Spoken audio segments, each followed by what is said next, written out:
This is the Canon 16-35 EF version 3 f2.8. There's a lot of stuff in there. Here's the thing. This is a third iteration of the 16-35 in an EF mount.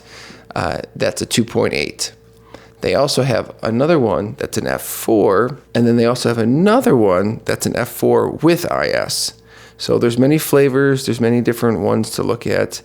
And if you're looking at this one, you're probably looking at this one mainly because it's a 2.8. The other ones are good and sometimes even a little cheaper, but shooting at a wide angle with the low aperture, it's one of my favorite ways to shoot. It allows you to get really close to a subject and still have a blurry background, which I think is sort of just a really pleasing aesthetic. The lens itself is relatively simple. There's not a lot to it. There's one button, autofocus and manual focus. You have an 82 millimeter front filter. My recommendation is to always stick a nice filter on the front of a good lens. It's kind of like having perfect vision looking through cloudy glasses. It's an EF mount on the back, so any of the Canon EF bodies it'll work on. It does have full frame coverage. However, if you shoot, you could put it on a crop body. It'll just be a little bit tighter for an image. It won't render the same way as it will on a full frame. But you already know that. You can adapt it to. So I mean, it looks great first on a 5D Mark IV. It's a great. What's cool is too, in just the focal length, nothing protrudes out. Sometimes that happens on certain zooms.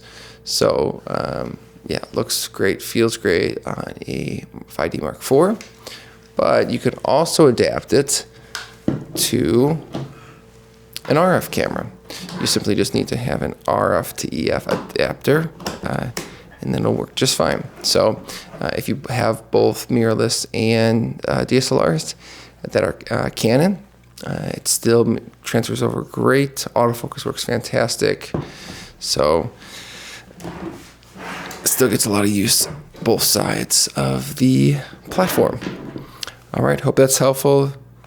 I've actually owned, just for whatever's sake, the version 2, and I felt the image quality of this just really stepped it up. Yeah, I was able to notice it right away. It took a while to sort of upgrade to this one, but very glad that I did.